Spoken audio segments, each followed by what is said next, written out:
श्री श्री निगमानंद सरस्वती 110तम सार्वभौम्य भक्त सम्मिलन में प्रस्तुति सभा अनुष्ठित। जलेश्वर ब्लॉक मोहम्मदनगर पाटना ग्राम पंचायतर ओलिंदा ग्राम ठारे शांतिनगर बाबा श्री श्री निगमानंद सारस्वत आश्रम परिसर में 110तम सार्वभौम्य भक्त सम्मिलन अनुष्ठित होगाकू जाउछि। परमहंस परिव्राजक आचार्य 108 स्वामी निगमानंद सरस्वती देवों द्वारा प्रवचित यह सार्वभौम्य सम्मिलन भारतर विभिन्न राज्य में अनुष्ठित होउथिबा बेले 109तम सम्मिलन अनुष्ठित हो सारी।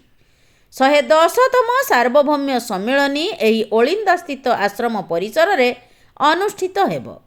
एही परिप्रेक्षी रे एक प्रस्तुति सभा अनुष्ठित हो जाइछि। एही सभारे मुख्य अतिथि भावे हाली सहर स्थित आसाम बंगीय सारस्वत मठर सभापति महंत डॉक्टर श्रीमद स्वामी ब्रजेशानंद सरस्वती महाराज जोग देइथिबा बेले विभिन्न राज्यरू मुख्य भक्त और ट्रस्टी सहित सुदूर बांग्लादेश ट्रस्टी और भक्त माने एही सभारे जोग देई सम्मिलनीर रूपरेखा विषय रे आलोचना करिथिले। चलित वर्ष डिसेम्बर मास 27 तारिख रे अधिवास हेबा सहित 28 और 29 तारिख रे सम्मिलन अनुष्ठित हेबो बोली महंत श्री महाराज प्रकाश करिसंती। एही सम्मिलन रे 50,000 रु अधिक भक्तों समागम हेबा सहित 20,000 भक्तों रहिबार बंदोबस्त कराजिबो। तेबे देश विदेशरू बहु संख्यार भक्त तथा बहु उच्च पदपदवीधारी व्यक्ति माने एही सम्मिलन रे जोग देबार अछि। तेबे ओलिंदा ठारे थिबा एही आश्रम को गमनागमन पई रास्ता पानीय जल आलोकर सुव्यवस्था नथिबारु एठारे हेबाकू जाउथिबा एही सम्मिलन पई प्रशासनिक व्यवस्था सबु जरूरी होई पड़िछि बोली संगठन पक्षरु कुआ जाइछि। तेणु जिला और राज्य प्रशासन एथिप्रति दृष्टि देबाकू निवेदन करा जाइछि। ठाकुर निगमानंद परमहंस देवंक आदर्श रे चाहुथिले सनातन धर्मर असंप्रदायिक भावरे प्रचार प्रसार हेउ, सत् शिक्षार प्रसार हेउ, संघ शक्तिर प्रतिष्ठा हेउ, आदर्श गृहस्थ गठन हेउ बोली तांकर इच्छा थिला। तेणु प्रतिवर्ष परी एही वर्ष मध्य सार्वभौम्य सम्मिलन सारा देश में अनुष्ठित होगाकू जाउछि।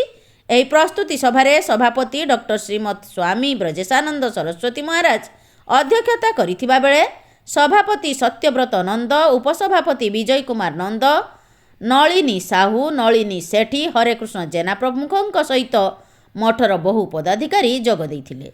ब्यूरो रिपोर्ट पूर्वी भारत न्यूज लाइव। ମୁଁ ହେଉଛି ଆସାମ ବଙ୍ଗୀୟ ସାରସ୍ୱତ ମଠ ହାଲି ସହର ତାର ମହନ୍ତ ଏବଂ ପ୍ରେସିଡେଣ୍ଟ ଆମର ଯେଉଁ ଆସାମ ବଙ୍ଗୀୟ ସାରସ୍ୱତ ମଠ ଟ୍ରଷ୍ଟ ବୋର୍ଡ ଅଛି ତାର ପ୍ରେସିଡେଣ୍ଟ ଶ୍ରୀମଦ ସ୍ୱାମୀ ବ୍ରଜେଶାନନ୍ଦ ସରସ୍ୱତୀ ମହାରାଜ। हाँ, परमहंस परिव्राजकाचार्य श्री 108 स्वामी निगमानंद सरस्वती देवों द्वारा प्रवर्तित सार्वभौम भक्त सम्मिलनी एटा 109टा सार्वभौम भक्त सम्मिलनी अनुष्ठित हो सारी। 110तम सार्वभौम भक्त सम्मिलनी एठी आमर ओलिंदा आश्रम रे अनुष्ठित हेबो। सेठी पई तार प्रस्तुति पर्व पई एटा प्रथम साधारण सभा होउछि। सेही सभारे आमर भारतर विभिन्न प्रांतरू भक्त माने आछन्ती, ट्रस्टी माने आछन्ती, सदस्य माने आछन्ती, बांग्लादेश रु मध्ये आछन्ती, आसाम रु आछन्ती, बेंगल रु आछन्ती, ओडिशा रो विभिन्न प्रांतरू मध्ये भक्त माने आछन्ती। जय गुरु जय माँ। मो श्री विजय कुमार नंद ये ओलिंदा निगमानंद सारस्वत आश्रम विभाग मुझे विभाग सदस्य।